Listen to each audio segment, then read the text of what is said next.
My first priority is to advocate for a viable solution for the cleanup of the lagoon, along with proper disposal of lagoon waste.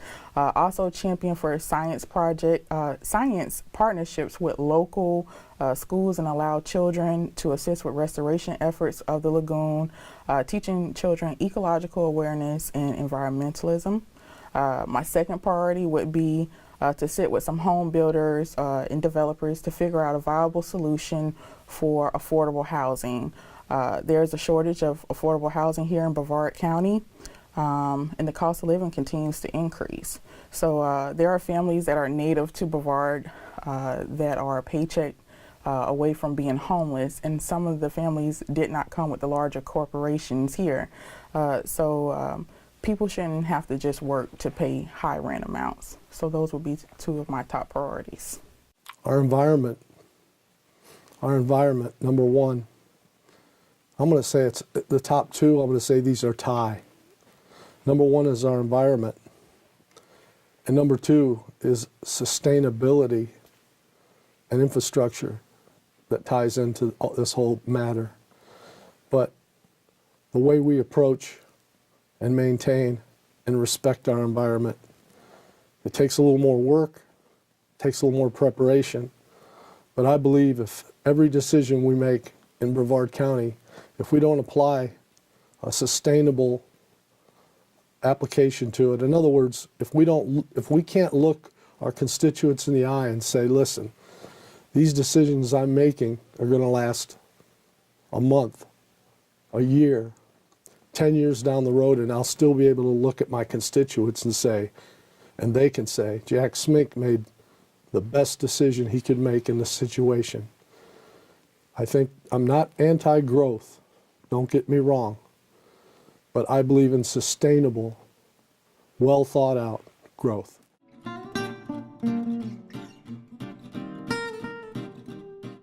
I have signs, 4x8 billboards all over my district, District 2, because I'm running because of the lagoon, because of our environment, not just the lagoon.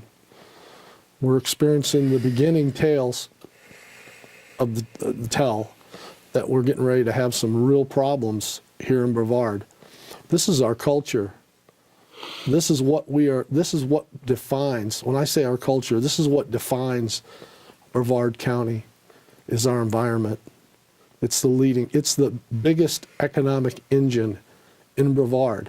And if this goes, our economy's gone. That's just one facet of it.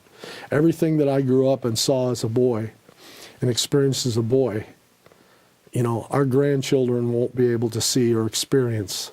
So we need to pivot and be consistent and be prudent and make sustainable, I'm going to say it again, sustainable decisions for our environment.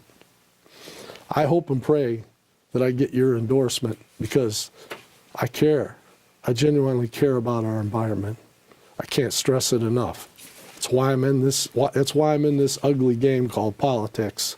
It's because I care about my town, I care about my county, and I care about my environment here in Brevard County.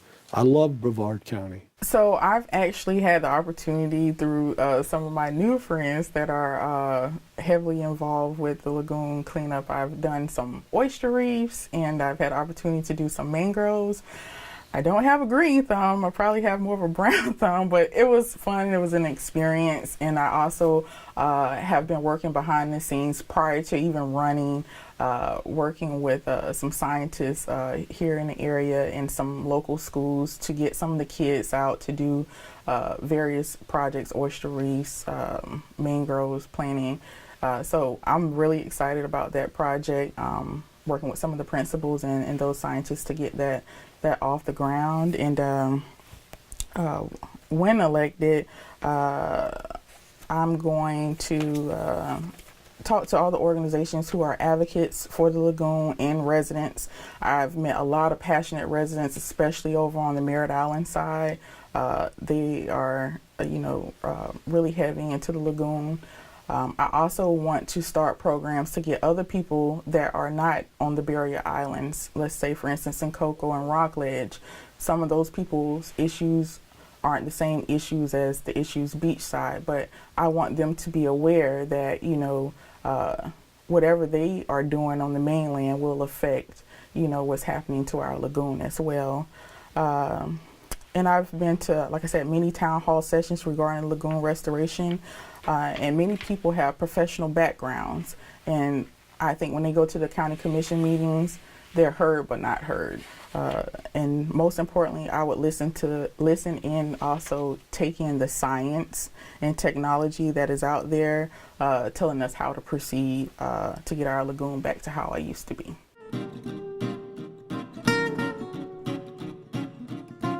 Yes, I think that impact fees should be used for the expansion and off-site capital improvements, and this would reduce some of the economic burden. So I just don't believe in mixing different pots of money.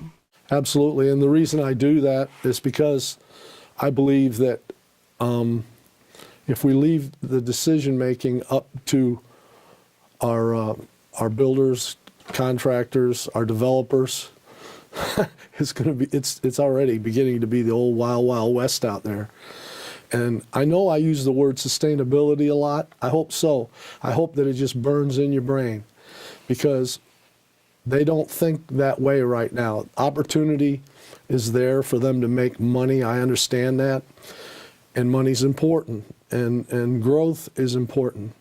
But we have to keep our hands to the fire. You guys need to keep our hands to the fire and make sure that when we rezone an area, that we bring in implement certain rules and regs that allow us to be able to be sustainable in the way we approach those zoning changes. And also there's a price, because there's a price on the back end, and then the taxpayer has to pay it. So if they're making big dollars on property and fast dollars, not against it, but they should jump through certain rules, regs, and they should pay impact fees for the luxury of being able to take advantage of this moment in time.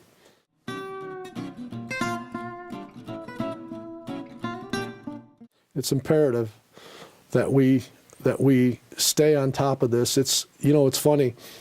Certain subject matter in the news today is old news in a day. It's old news in an hour. We run like mice toward the news, and then the next day we forget. We don't care. As our county commissioner, I'm going to fight to keep and make sure that the money that's being collected for the lagoon goes to the lagoon. I think that you guys are doing you're doing a wonderful job on their preparation, on their research. I've had people say, why aren't they doing anything? Well, they don't want to do something and waste that money. So they're doing their research on the front end so we don't waste money on the back end. It's a long-term game, and they're playing it just right. I just don't want to see that money, because the money is being effective. We are collecting above and beyond what we expected. So I say let that accumulate and eventually apply it to every facet we can, including, as a county commissioner, I'm going to do my part from a county level, infrastructure level, to be all hands on deck, an application toward preparing for, to protect our environment, not just our lagoon, but our environment, because they all tie in together. Whether it's our wetlands, doesn't matter. And that's why we're experiencing flooding in North Merritt Island, is because our wetlands are not being preserved. When a wetland's gone, it's gone. Yes, I fully support the maintaining of the Save the Lagoon tax fund, and the fund should only be used for lagoon restorations, period. We shouldn't be using that money for anything else. So I'm Victoria Mitchner. I'm running for Brevard County Commission District 2. And a little bit about myself. I am a native of Brevard. I was born in Rockledge and raised in Sharps or Canaveral Groves. I'm a mother of 5, U.S. Army combat veteran serving almost 15 years honorably to the United States. And I came back home and worked for Brevard County as a personnel officer and seen a few things that I would like to see changed. And I've been working with some other organizations in the civil rights arena, and I just decided that I wanted to be a voice for the people and run for the citizens of Brevard. I'm Jack Smink. I reside at 410 Needle Boulevard, Merritt Island. I'm a third-generation Brevardian. My grandfather lived over in Merritt Island off of Parnell Street. And I had the honor and luxury of being able to see the lagoon when it was healthy. I fished in it my whole life. My wife of 39 years, we met in high school. And when my friends were out going on dates and that kind of stuff, my wife and I were out fishing together on the river. That was a day when you can go out there and spend an evening and bring home a bounty of food to eat, crabs, shrimp. You could throw one cast of your net, have enough bait for the whole day. Those days are gone, and it saddens me, and that's the reason why I'm running.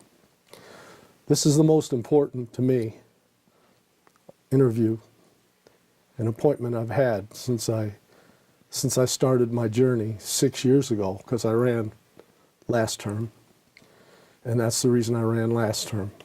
I was kind of ahead of the curve on this, but I saw what was happening to our lagoon, and it alarmed me. So I want to have fun today, but it's a very serious matter we're talking about. And the tentacles of the problem, as you well know, are very outreaching. It's not any one thing, and it goes vastly beyond just what we see in front of ourselves as far as issues.